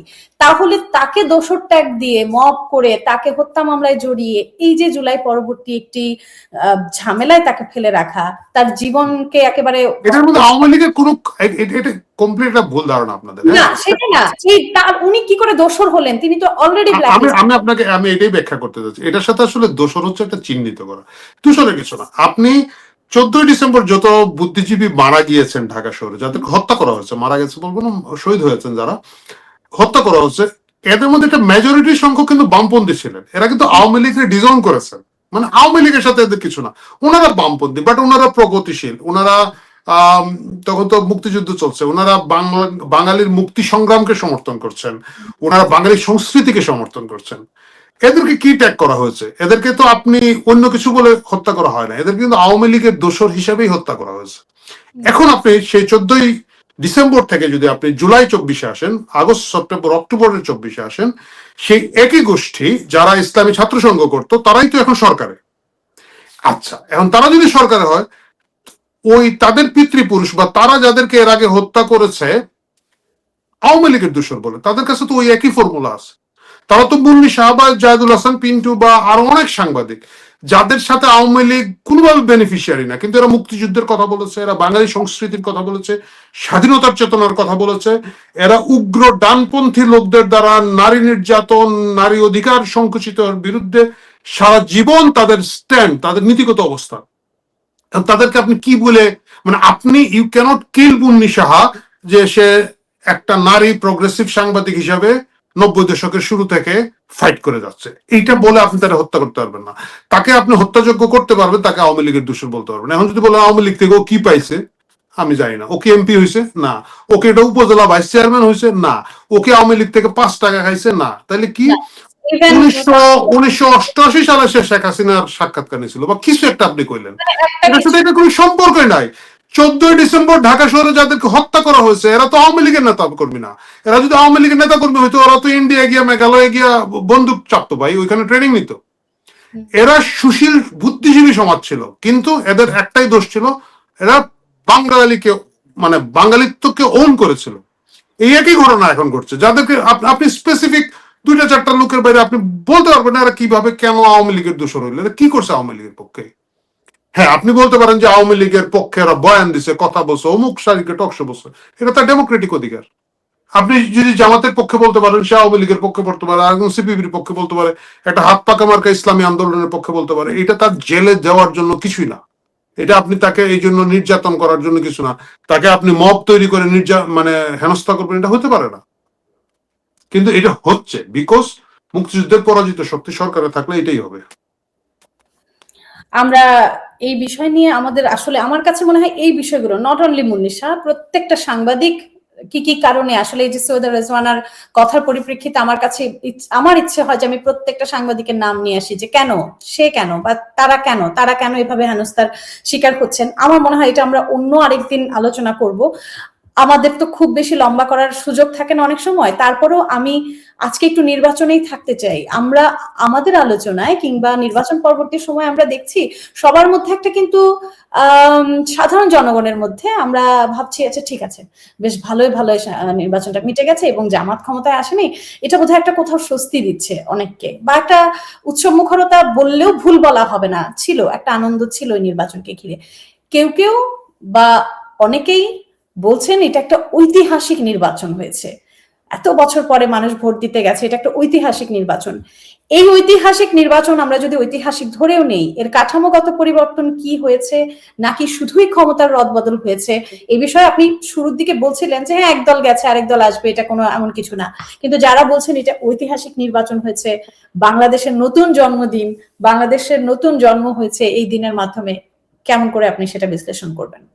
বাংলাদেশে হচ্ছে কি, বাঙালি খুব আবেগী জাতি, তো আমরা সবকিছু ঐতিহাসিক দেখি। মানে আমার মনে আছে আমাদের সিলেট শহরে আমি ফারুকের নাম দিয়েছি অভাবনীয় ফারুকি, আমি স্পষ্ট করেই বললাম, কারণ উনি সবকিছুতে ওনার খুব অভাবনীয় লাগে। উনি বঙ্গবন্ধু শেখ মুজিবকে বই পড়ে আমাকে উপদেষ্টা বানালে আমারও অভাবনীয় লাগতো, ওইটা কিছু না, ওইটা ওই আপনি গুরুত্ব, ও এত গুরুত্ব দিয়েন না, ঠিক আছে, ওইটা বাদ দেন। তো এখন যে মানে জিনিসটা হচ্ছে যে এটা বললেন যে ঐতিহাসিক বলাটা হচ্ছে আমাদের একটা ঐতিহাসিক সমস্যা। মানে আমাদের ছোটবেলা আমাদের মহল্লার যে ক্রিকেট ম্যাচ হতো, আমরা ওইটার জন্য একটা 300 টাকা দিয়ে মাইক্রোফোন ভাড়া করতাম, এবং তখনও আমরা বলতাম ঐতিহাসিক ফাইনাল খেলা, তো ওই ঐতিহাসিক, এটা একটা জিনিস। কিন্তু একটা জায়গায় গুরুত্বপূর্ণ, যেটা আমি একেবারে শুরুতে বলেছি, মানুষের মধ্যে বিশ্বাসের তার ভোটের একটা গুরুত্ব আছে। এই জায়গাটা যদি আপনি বলেন যে এই যে আস্থা ফিরে আসা, এটার একটা ভ্যালু আছে, এটা আমি মানি, এর বাইরে খুব মহা কিছু না। তাহলে শুধুই ক্ষমতার রদবদল হয়েছে বলে আপনি বলতে চাচ্ছেন? এই মুহূর্তে হয়েছে, কিন্তু একটা সুবিধা হচ্ছে কি, আপনাকে জুলাই সনদের মাধ্যমে বলেন বা হ্যাঁ ভোটের মাধ্যমে কিন্তু আপনি কেয়ারটেকার ব্যবস্থা ফেরত আনার দিকে যাচ্ছেন, মানে এই বাধ্যবাধকতা তৈরি হচ্ছে। এবং কেয়ারটেকার সরকার যদি তৈরি হয়, কেয়ারটেকার সরকার ছাড়া এই দেশে আসলে সুষ্ঠু নির্বাচনের মানে একেবারে তো অ্যাবসলিউট 100% সুষ্ঠু নির্বাচন সম্ভব নয়, কিন্তু এক ধরনের গ্রহণযোগ্য নির্বাচন করা সম্ভব হবে না। এই জায়গাটা মানুষের কাছে মনে হচ্ছে যে 5 বছর পরে আমি চাইলে বিএনপি কে সরাই হয়তো জামাতকে আনতে পারবো। এই যে আস্থার জায়গাটা তৈরি হয়, এটাকে গুরুত্ব দিতে হবে আপনাকে। এটা কিন্তু মানুষের সেলফ রেসপেক্টের জন্য প্রয়োজন। বাংলাদেশের রাজনীতিটা অনেকটা ব্যক্তিকেন্দ্রিক কিংবা আমরা যদি আদর্শগত দিকের কথা চিন্তা করি, আমার কোথাও কোথাও মনে হয় যে ব্যক্তিকেন্দ্রিক রাজনীতি আদর্শগত রাজনীতিকে গ্রাস করে ফেলছে। আপনার কি সেরকম কিছু মনে হয়? না, এটা বিশ্বব্যাপী তো এগুলো আসলে ব্যক্তিকেন্দ্রিক। মানে আমি ট্রাম্পকে যখন ভোট দেই, আমি ধরেই নিই যে ট্রাম্প এটা করতে পারবে, এটা পারবে, ট্রাম্পের পার্টির আরেকজন হলে তো হতো না। সুতরাং নির্বাচনে ব্যক্তিকেন্দ্রিকতা কিন্তু খুবই গুরুত্বপূর্ণ এবং জরুরি। আপনি যদি দেখেন যেমন জামাত বা কমিউনিস্ট পার্টি, এদের বইগুলো যদি পড়েন প্রচন্ড কিন্তু ভালো ভালো কথা আছে এবং আদর্শবাদী কথা আছে, কিন্তু তারা যেহেতু ব্যক্তি প্রতিষ্ঠিত করতে পারে না, যেমন ধরেন জামাত এইবার কেন ক্ষমতায় আসতে পারলো না, অনেকগুলো ফ্যাক্টর আছে, কিন্তু একটা গুরুত্বপূর্ণ ফ্যাক্টর হচ্ছে তাদের ক্যান্ডিডেট হিসেবে পরিচিতি পায় নাই। আপনি দেখেন এনসিপির যারা পাশ করেছেন, এরা কিন্তু ব্যক্তি হিসেবে পাশ করেছেন। হাসনাত আব্দুল্লাহর কথা বলতেছি, এনসিপির নীতি নিয়ে কিন্তু আমরা কথা বলছি না। আপনি দেখতে পাচ্ছেন বিষয়টা, ব্যক্তি গুরুত্বপূর্ণ, কারণ হচ্ছে মানুষের ব্রেন খুব বেশি জিনিস প্রসেস করতে পারে না। আমি মনে হয় আখি ভালো মেয়ে, আখি আমার জন্য উপকার করবে, আখি আপারে ভোট দেন, সিম্পল ইজ দ্যাট। আপনার যে বিশাল একটা ইস্টার কিছু একটা বানাইলেন আপনি, এটা পড়ার, বোঝার এবং এটার প্রসেস করার এত পরিশ্রম মানুষ এত সহজে করতে চায় না। আমি আপনাকে গত 20 বছর দিয়ে জাজ করবো না, আমি বিপদে আপদে আখি আপা কাজে লাগছে, আমার বিপদে উনি কাজ করছে, উনি আমার মুকাত্তির চাকরি দেওয়ার জন্য কাজ করছে, উনি অনেস্ট মানুষ, আখি আপারে ভোট দাও। আমি কিন্তু এত যাব না। সো ব্যক্তি গুরুত্বপূর্ণ, খালেদা জিয়া গুরুত্বপূর্ণ, শেখ হাসিনা গুরুত্বপূর্ণ। আপনি মনে করেন যে আওয়ামী লীগের নীতি কি, কয়টা লোক বলতে পারবে? ও ভাই শেখ হাসিনা আছে, আমি আছি, আমি শেখ হাসিনার কর্মী। Same goes to Khaleda Zia. আপনি বিএনপি 90% লোক এত ওই সাহিত্য কি যেন 33 পাতার লিখছে, তাই না? এটা তো পড়ে ভোট দেয়। ও চিন্তা করে আমি খালেদা জিয়ার লোক, আমার খালেদা জিয়া মারা গেছে, তারেক রহমান আসছে, তারেক রহমান জিয়া রহমানের পোলা, ওই রকম কিছু একটা হইতে পারে, সে ভোট দিয়েছে। এবং যারা তারেক রহমানকে ডিজোন করতেছে তারা সেম তারেক রহমানকে ডিজোন করে, বিএনপি কে ডিজোন করে। ও ভাই ওই লোক আবার এসে খাম্বা পুতবো, আমি ওইটার মধ্যে নাই। সো ব্যক্তি ইম্পর্টেন্ট, ব্যক্তিকে একেবারে অস্বীকার করার কোনো জায়গা নাই। তাহলে জামায়াতের আমির ইম্পর্টেন্ট হলেন না কেন? ওই যে কারণ হচ্ছে যে তার জামাত যতটুকু পেয়েছে, আমি বলবো যে এই আমির ডাক্তার শফিকের একটা বিরাট ভূমিকা আছে। প্রথম কথা হচ্ছে প্রথম জামাত একজন আমির দিয়েছে যিনি যুদ্ধাপরাধী নন, যিনি মুক্তিযুদ্ধের সময় উনি থাকলে হয়তো মানুষ মারতেন, কিন্তু যেহেতু উনি ছোট ছিলেন উনি মারতে পারেন নাই। সো এইটা একটা উনার অ্যাডভান্টেজ। দ্বিতীয় হচ্ছে উনি এক ধরনের সুশীল, ভদ্র, ভালো, চুমু দেন, যে কাউকে পাইলে চুমু দেন, মানে সেটা ঠোঁটে হোক কপালে হোক উনি দিবেনই। সো ওই সুশীল একটা জায়গাটা উনি তৈরি করতে পেরেছেন। ওনার কথাবার্তা কিন্তু আসলে সুন্দর। সিলেটি লোকরা ভালো কথা বলে আপনি জানেন, কিন্তু মানে উনি ভালো কথা বলেন এবং ভদ্রলোক কিন্তু সো বলে আপনি যেভাবে দেখেন সে কিন্তু। আপনি ডাক্তার শফিককে একটা জিনিস বলতে পারেন, উনি কিন্তু উগ্রবাদী কথা বলে না, ওনার লোকজন অনেকেই বলে থাকে, কিন্তু উনি এবং উনি কিন্তু ইতিহাসের সাকসেসফুল। আমার মনে হয় জামাতের বোধহয় কত বছর ধরে এরা আছে, গোটা বিভিন্ন দেশেই তো আছে, আমাদের বাংলাদেশ ব্রাঞ্চ শুধু না, মানে ওদের মূল কেন্দ্রীয় ব্রাঞ্চ কোথাও বোধহয় এত আসন জীবনে পায় নাই। So he is a successful হবে। সুতরাং সে ব্যক্তি হিসাবে সাকসেস বলেই কিন্তু সেই জায়গাটা সাকসেসফুল। আরিফ ভাই, আপনি বলছেন যে তিনি কিন্তু উগ্রবাদী কথা বলেন না। আমি যদি চিন্তায় উগ্রবাদী হই এবং মুখে মিষ্টি কথা বলি, তাহলে এটাকে আপনি কিভাবে আসলে ডিফার করেন? ভোটের মাঠে এটা ইম্পর্টেন্ট। ভোটের মাঠে আপনি কি, এটা ইম্পর্টেন্ট না। ভোটের মাঠে আপনার পারসেপশন ইজ ইম্পর্টেন্ট। আমার পারসেপশনে আমাকে লোকজন কি মনে করে কথা বলা, অনেক উগ্রবাদী কথা বলা মানুষ অনেক জনপ্রিয় হয়। হ্যাঁ, ওই যে আপনাকে ওই রিস্কটা নিতে হবে। আপনি যেটা বলছিলেন যে ব্যক্তি ফ্যাক্টর কিনা, না, আমি বলছি যে জামাতের ইতিহাসের সবচেয়ে ভালো সাকসেস এটা, তাই না? এবং সেই সাকসেসের যিনি কেন্দ্রবিন্দু, তাদের যে আমির, উনি এটা পেয়েছেন কারণ আমিরকে তারা ওইভাবে স্টাবলিশ করতে পেরেছে। মানে আমিরের এদের মূল মুশকিলটা হচ্ছে কি, ওনারা কাছে ক্ষমতা যেতে পারলে না। আমি বলছিলাম যে অনেকগুলো ফ্যাক্টর, এটা হচ্ছে ওনারা নারী নিয়ে নারীটা কম করলে পারতো, এটা হয়তো তাদের একটা ভুল হয়েছে, কিন্তু আদারওয়াইজ ঠিক আছে। নারী নিয়ে নাড়ানাড়ি কম করলে পারতেন। আমার নারী প্রসঙ্গে না, আমার এখন আর মনে হয় কি অনেক বেশি নাড়ানাড়ি আসলেই হয়ে গেছে। আমি একটু তরুণদের কাছে আসতে চাই। তরুণ ভোটারদের যে ভোট, এবং এই পর্যায়ে এবারে নির্বাচনে সেটা চোখে পড়ার মতন দেখা গেছে। তারা ভোট দিতে গেছে, তারা অনেক কিছু জানে, বোঝে, আলোচনায় অংশ নিয়েছে। অনেককে আমি দেখেছি যে ঠিক আছে, হুইচ ইজ গুড। রাজনীতি নিয়ে যদি কারো ইন্টারেস্ট থাকে, সেটা নিয়ে কথা বলার জায়গা তারা তৈরি করতে পারে, সেটা ভালো, যদি সেটা বুদ্ধিদীপ্ত আলোচনা হয়। তরুণদের ভোট কি আদর্শের পক্ষে গেছে বলে আপনি মনে করেন, নাকি হতাশার বিরুদ্ধে তাদের একটা প্রতিবাদ ছিল এবারের ভোট? আদর্শটা কি ছিল এই নির্বাচনে, আপনি এটা বলুন, তাহলে বলতে পারবো এটা পক্ষে বিপক্ষে। আমি তো আদর্শ এখানে কি, আমি কোনো আদর্শ তো দেখি না। এই আদর্শের জুলাই ঘটালো, তো সেই আদর্শের পক্ষে জুলাইয়ের একটা প্রত্যাশা, সেটা ডিফারেন্ট। জুলাইয়ের কোনো আদর্শ না। জুলাই হচ্ছে, আমি প্রথমে গিয়ে বলেছিলাম যে ভাই এই চাকরিতে আপনি 30% কোটা দিয়ে নেন। আওয়ামী লীগের খুব ইগো, হ্যাঁ এটাকে দিবেই, তোরে তো তুই বেয়াদব, তুই কথা শুনি না। তো আওয়ামী লীগ প্রথমে দিচ্ছে হালকা পিঠা, তারপর বাড়ছে, তারপরে দে স্টার্টেড কিলিং। সো বাঙালি কইছে যে তুই আমারে মারছস, আমি তোর বিরুদ্ধে। এটা কিন্তু একেবারে বাস্তবতা। হ্যাঁ, তোর নাম, তুই আগে নাম, তারপর অন্য কথা হবে। সো এটার মধ্যে কোনো আদর্শের কাহিনী না। এইটা যদি ধরেন কালকে তারেক রহমান প্রধানমন্ত্রী, পরশুদিন যদি 100 লোক ঢাকা শহরে মারে, আজকে যারা বিএনপিতে ভোট দিচ্ছে, তুই লন্ডন থেকে এসে আবার কিলিং করছিস, তোর লগে আমি খেলি। আপনি বুঝতে পেরেছেন? ইটস কমপ্লিটলি একটা ইমোশনাল কাহিনী। ঢাকা শহরে আপনি 100 মানুষ মারা যাওয়ার পর ওই সরকার টিকবে না ভাই, এটা আপনি এটা বলে আমার বুঝাইতে পারবেন না। না, কিন্তু তারা তো বলছে না, আমরা যেমন বলি মুক্তিযুদ্ধের আদর্শ, তারা এটাকে নতুন নাম দিয়েছে জুলাইয়ের আদর্শ। তো সেই আদর্শ সেটা তো হয় কি, এই ধরনের ঘটনা ঘটার পরে অনেক ধরনের আদর্শ তৈরি হয়। মানে আমি একেবারে বলি, আমার এক চাচা আছে, উনি মুক্তিযুদ্ধে গেছে, ওনাকে আমি জিজ্ঞেস করলাম আপনি কেন গেছেন, তাই না? উনি আমার বলছে আমি মিয়া প্রথম মাস দেড় মাস দেখলাম যে ঠিক আছে এরা মারামারি করছে, পরে দিকে আলাদা গ্রামে ঢুকে মারে। মানে উনি যতক্ষণ শহরে মারছে উনার এটা ট্রিগার করে। তারপরে চিন্তা করলাম এখানে বয়ে মারমু, আমি আমি চিন্তা করলাম জায়গা কই গেলেন। উনি কিন্তু ওই যে আমাদের সিলেট অঞ্চলের ওই বর্ডার দিয়ে পারে।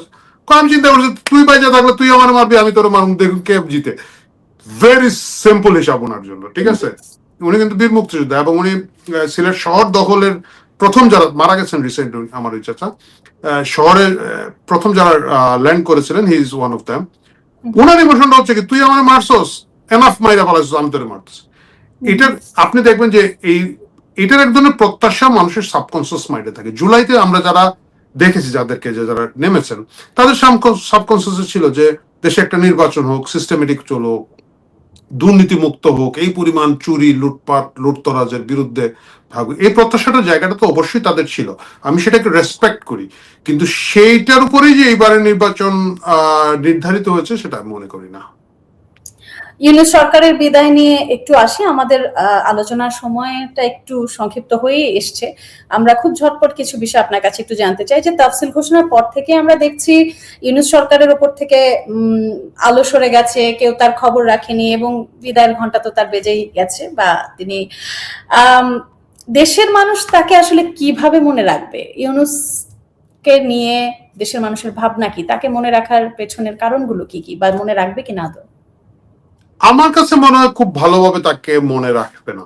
মানে আপনি যদি বলেন যে বিচারপতি শাহাবুদ্দিন বা হাবিবুর রহমান বা ইভেন লতিফ সাহেব, ওনারা যে কেয়ারটেকার গভর্নমেন্ট গুলো চালিয়েছিলেন, তাদেরকে যেভাবে রেসপেক্ট করে গণমানুষের স্মৃতিতে তারা যে সম্মান পেয়েছেন, ডক্টর ইউনূস সেটা পাবেন না। এটা হচ্ছে এক মুশকিল না, মানে বাট অপর পৃষ্ঠে আমি যেটা বলতে চাই, doctor Yunus is the master mind of marketing. উনি এটাকে কিভাবে খেলবেন, উনি হয়তো অন্যভাবে খেলবেন যে 1000 বছরের শ্রেষ্ঠ বাঙালি হিসাবে ডক্টর ইউনূসকে আমরা বলবো। মানে উনি কিন্তু তার সারা জীবনটা মার্কেটিংটা টুইস্ট করা খুব ভালো জানেন, is very skilled on that. সেটা উনি হয়তো শুরু করবেন যেমন ভাবে যে আমরাই হয়তো 5 মাস পরে বলবো জায়েন না স্যার, স্যারকে 5 বছর রাখা দরকার ছিল, কি দরকার ছিল তারেক রহমান আসার, এটাও তো আমরা বলবো। ওই স্টোরিতে উনি হয়তো যাবেন। এই মুহূর্তে উনার জনপ্রিয়তার অবস্থা খুবই খারাপ, লোকজন জানে যে উনি যেটা শেখ হাসিনা হয়তো টের পেয়েছিল 10 বছর আগে, বাঙালি এখন টের পাচ্ছে, এই আর কি। মততন্ত্র, সন্ত্রাস, মৌলবাদের উস্কানি দেওয়া, জেল থেকে বড় বড় জঙ্গিদের ছেড়ে দেওয়া, গণহারে দুর্নীতি করতে দেওয়া ওনার লোকজনের, উনি নিজে বিভিন্ন ধরনের লাইসেন্স নেওয়া সহ অসংখ্য অরাজকতার জন্ম দিয়েছে ডক্টর ইউনূস। ইতিহাস সেটাকে সেভাবে মূল্যায়ন করবে যখন আমাদের প্রাথমিক আবেগ তার বিরুদ্ধে, তার পক্ষ বা বিপক্ষ থেকে সরে যাবে। আমাদের প্রাথমিক আবেগ এরই মধ্যে সরে যেতে শুরু করেছে বলেও আমার ধারণা। আমি একটু, আমরা শেষের দিকে আছি, দুটি প্রশ্ন একই সঙ্গে করতে চাই। এক, সজীব ওয়াজেদ জয়, তিনি ব্রিটিশ একটি সংবাদ মাধ্যমকে বলেছেন যে তিনি যে কারোর সাথে আলোচনায় আগ্রহী, সেটি যদি তারেক রহমানও হন তাতেও তিনি আলোচনা করতে আগ্রহী। তিনি বলেন যে আমি আসলে এভাবে, তিনি বলেছেন যে নির্বাচন নিয়ে আওয়ামী লীগের যে স্ট্যান্ড ছিল সে, বা এখন বিজয়ের পর তারেক রহমানের যে স্ট্যান্ড, সেসব নিয়ে আমরা আলোচনায় করতে পারি, আমি যে কারোর সাথে আলোচনা করি, এটাই আমার কৌশল, এটা জয়ের বক্তব্য। এই বিষয়টিকে আপনি কিভাবে দেখেন? আর সেই সঙ্গে আপনার কাছ থেকে জানতে চাইবো যে এই নির্বাচনের পর বিরোধী রাজনীতির ভবিষ্যৎ আপনি কি দেখছেন? বিরোধী বলতে আপনি কাকে বোঝাচ্ছেন? দুই ধরনের বিরোধী, একটা হচ্ছে সংসদের বিরোধী, আর একটা হচ্ছে নন সংসদ বিরোধী। আপনি কোন সংসদ বিরোধী বা সংসদ বিরোধী দুটোই আপনি বলেন, শুনি আমরা। আচ্ছা, প্রথম কথা হচ্ছে যে সজীব ওয়াজেদ জয় যেটা বলেছেন খুব ভালো কথা বলেছেন, এটা সবাই বলবে আলোচনার দরকার। তারেক রহমান ওনার সাথে আলোচনা করবে না, সুতরাং ওইটা এই চ্যাপ্টার এখানেই ক্লোজ। দ্বিতীয় যে জিনিসটা হচ্ছে বিরোধী দলের রাজনীতি, সংসদের ভিতরে যারা আছেন আমার ধারণা তারা প্রথম থেকে খুবই ভদ্র এবং ভালোভাবে আচরণ করবেন জামাত ইসলামী, যতক্ষণ না তারা আবার মিসলিডেড হন যে তারা ক্ষমতা আসতে পারবেন। যে মুহূর্তে তাদের আবার মনে হবে তারা ক্ষমতা আসতে পারবেন, তারা প্রত্যেকটা তখন তারা অনেক অ্যাগ্রেসিভ খেলবেন এবং চেষ্টা করবেন সরকারে ফেলে দিয়ে আসতে। এটা স্বাভাবিক, প্রত্যেক দলই চায় তার নিজের মতো করে রাজনীতিতে আসতে। সো জামাত আপাতত খুব ভদ্রভাবে ব্যবহার করবে, শেষ কি হবে সেটা বলার মতো সময় এখন আসে না। জামাতকে আমরা কি বুঝবো? জামাতকে জামাত নিজেই বুঝতে পারে না, সুতরাং এটা এই জটিলতা তার আছে। আচ্ছা, এর বাইরে যদি আমরা বলি খুব স্পেসিফিকলি, আওয়ামী লীগ এবং তার সমর্থিত অন্যান্য রাজনৈতিক দল যেগুলো আছে তার অধিকাংশ তো বিলুপ্তির দিকে। জাতীয় পার্টি এবার আসনই পায় নাই। জাতীয় পার্টি এবং আরো মহাজোটের যে অংশগুলো আছে তাদের জন্য ইমিডিয়েট কোনো সুখবর আছে বলে আমার কাছে মনে হয় না। যখন লোকজন একটু হতাশ হবে বিএনপির শাসনের উপর এবং জামাতে ফিরতে চাইবে না, তখন মাস পিপলের একটা মুভমেন্ট হয়তো আওয়ামী লীগের দিকে আসবে। আওয়ামী লীগের যে বড় সমস্যাটা তৈরি হচ্ছে, তাদের নেতৃত্বে একটা বিশাল শূন্যতা। শেখ হাসিনা একক নেতা, এরপরে আর আজকে তাদের ওই রকম নেতা নাই। আপনি দেখবেন যে আওয়ামী লীগের যখনই ক্রাইসিস হয়েছে অসংখ্য ভালো ভালো নেতা ছিল। আপনি করে 71-এ যান, শেখ মুজিব অ্যারেস্ট, তাই না? বঙ্গবন্ধু কোথায়? পশ্চিম পাকিস্তান। আপনি দেখেন তাজউদ্দিনরা বর্ডার পার হয়ে গিয়ে সরকার গঠন করে ফেলেছে। দে হ্যাভ দ্যাট স্কিল, তাদের সেই লিডারশিপটা আছে, তাদের সেই ভিশনটা আছে এবং তাদেরকে ভিতর বাইরে ফাইট করতে হচ্ছে। তারা ইন্দিরা গান্ধীর সাথে নেগোসিয়েট করতেছে এজ এ স্টেট হেড, মানে ওই গার্ডস। আবার ধরেন ওইখানের মধ্যে কিছু লোক দাঁড়িয়ে গেছে, যে খন্দকার মুশতাক, হ্যাঁ চলো আমরা আপোষ করে ফেলি, আপোষ করে আগে মুজিবরে বাঁচাও, মানে ভেরি ইন্টারেস্টিং কার্ড। মুজিবরে বাঁচাইতে হবে দেশের স্বাধীনতা বাধ্য। তাজউদ্দিনকে কিন্তু এইটাও ডিল করতে হচ্ছে। আবার ধরেন আর্মি থেকে লোকজন আসছে, যারা জিয়াউর রহমান, খালিদ মুশাররফ, মেজর জলিল সহ আরো যারা আছেন, ইভেন জেনারেল ওসমানী যদি আওয়ামী লীগের পার্ট ছিলেন, এদেরকে ডিল করতে হচ্ছে, কারণ এরা তো ফৌজি লোকজন না, তাদের থট প্রসেস ইজ ডিফারেন্ট। আচ্ছা, এই হচ্ছে সেকেন্ড অপশন। থার্ড যে জায়গাটা তাদেরকে যেতে হচ্ছে, ধরেন ইন্টারন্যাশনাল মিডিয়া ম্যানেজ করছে। They managed everything. They managed everything so well. মুক্তিযুদ্ধ আমরা জিতেছি। আচ্ছা, আসেন আপনি সেকেন্ড, যদি আপনি বড় ক্রাইসিসের কথা বলেন, 75-এ একই ঘটনা, কিন্তু তখন তো শেখ হাসিনা লিডার না, উনি একজন গৃহিণী। আপনি দেখেন জোহরা তাজউদ্দিন সহ, মানে আওয়ামী লীগ কিন্তু ওই সময় 3 ভাগ 4 ভাগ হয়ে যাচ্ছে। জোহরা তাজউদ্দিন সহ অনেকে কিন্তু তখন আওয়ামী লীগকে ধরে রেখেছেন, ওই লিডারশিপটা ছিল তাদের, সেই জায়গাটা ছিল। আচ্ছা, আপনি ওইখানে যান, আপনি আসেন 2011 সরকারের পরে কি হয়েছে আপনি দেখেন। এখানের মধ্যে যারা ছিলেন, জিল্লুর রহমানের মতো নেতা ছিলেন, মানে এক ধরনের গ্রহণযোগ্য এবং রেসপেক্টেড লিডার। আপনি মনে করেন যে আশরাফ সাহেবকে লন্ডন থেকে উড়িয়ে নিয়ে গিয়ে মহাসচিব দেওয়া হচ্ছে, সাধারণ সম্পাদক দেওয়া হচ্ছে, ওই লিডারশিপটা আওয়ামী লীগের ছিল। এই মুহূর্তে আমার কাছে মনে হচ্ছে আওয়ামী লীগ যতক্ষণ তার ওই সেকেন্ড টায়ার অফ লিডারশিপ পাবে না, ততক্ষণ পর্যন্ত তাদের রাজনৈতিক উত্তরণ সম্ভব না। এখন আপনি যদি বলেন যে ওবায়দুল কাদের দিয়া, হাসান মাহমুদ দিয়া, তারপর আরো কে জন আছে, হ্যাঁ, যাদেরকে মানে চেহারা দেখলেই অনেকের ব্লাড প্রেশার বেড়ে যায়, এদেরকে দিয়ে আপনি আবার আসবেন, আপনার অনেক দেরি আছে। একটু একটু মাঝখানে আমার আসলে জানতে ইচ্ছে করছে, যদিও আমি বলেছিলাম যে দুটি প্রশ্নের পর আর কোনো প্রশ্ন নাই। আপনি আওয়ামী লীগের রাজনীতির ভবিষ্যতে অনেকখানি বলছিলেন, হয়তো নির্বাচন নিয়ে আওয়ামী লীগের একটা নির্বাচন চলে গেছে, আওয়ামী লীগ মাঠে নামবে না, কোনো মানে অনেকে ধারণা করেছে তারা মাঠে নামবে, তাদের সহিংসতা করে, যদি সহিংসতা তাহলে সেটা খুব বড় রকমের সহিংসতাই হয়তো হবে। রাজপথে তাদেরকে নামতে দেখা যায়নি, নামার জন্য খুব একটা প্রচেষ্টাও চোখে পড়েনি। এটা বুদ্ধিমানের কাজ করেছে, ইটস ইমিডিয়েটলি এটা সম্ভব না। কি চায় তারা আসলে? কি চায়? একটু সময় দিতে চায়, একটু সময় নিয়ে প্রস্তুতি নিয়ে নামবে, এবং এটাই বুদ্ধিমানের কাজ। কারণ এই মুহূর্তে শক্তি ক্ষয় করার মতো, প্রতিরোধ করার মতো অবস্থা তাদের নাই। এক হচ্ছে গিয়ে যে মানে তাদেরকে তো বিশেষ করে তাদের জুলাই আগস্টের এই জায়গাগুলোর এক ধরনের সলিউশন না নিয়ে এসে তাদের পক্ষে রাজপথে নামা সম্ভব না। দ্বিতীয় হচ্ছে যে রাজপথে নামবে কি, মানে সবই তো আইদার পলাতক অথবা জেলের মধ্যে আছে, তাই না, গ্রেফতার অবস্থায় আছে।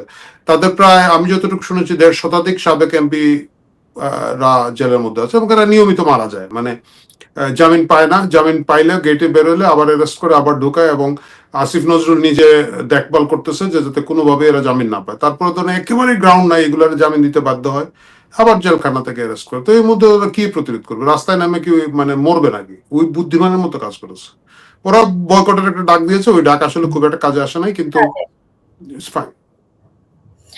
আরিফ জেফতিক, আপনাকে অসংখ্য ধন্যবাদ। আজকের এই আলোচনাটা আসলে আমরা আলোচনার মতোই করতে চেয়েছিলাম, যে চাইনি যে কোনো প্রশ্ন উত্তর এরকম থাকবে। তবু আমরা আশা করব আপনি সবসময় আমাদের সঙ্গে এভাবে থেকে আমাদেরকে পথ দেখাবেন, কোনো জায়গায় ভুল করলে সেই ভুলটা ধরিয়ে দেবেন, কোনো কিছু নিয়ে আমাদের প্রশ্ন থাকলে সেই প্রশ্নগুলোর উত্তর আপনি দেবেন, কারণ আমাদের প্রশ্ন আসলে জনতার প্রশ্ন থেকে নিয়ে আসা। আপনাকে আবারও ধন্যবাদ জানাচ্ছি ইশতেহারের পক্ষ থেকে আজকে আমাদের সঙ্গে যুক্ত হবার জন্য। এবং দর্শক আপনাদেরকে বলি, ইশতেহার প্রেজেন্ট জনতা এক্সপ্রেস থেকে আখি ভদ্র আমি আজকের মতো বিদায় নিচ্ছি। বাংলাদেশের রাজনীতি, নির্বাচন পরবর্তী রাজনীতি বা কি হতে যাচ্ছে, তাদের চ্যালেঞ্জ, নতুন সরকারের চ্যালেঞ্জগুলো কি কি, তারা কোন পথে বাংলাদেশকে নিয়ে যাবে, আমরা কোন পথে হাঁটবো, সবকিছু নিয়ে আবারও হয়তো ইশতেহারের জনতা এক্সপ্রেসে আপনাদের সঙ্গে দেখা হবে, হয়তো আরিফ জেপ্তি অথবা অন্য কোনো অতিথিকে সঙ্গে নিয়ে আসবো। সবাইকে আরো একবার ধন্যবাদ জানিয়ে আজ এখানে বিদায় নিচ্ছি।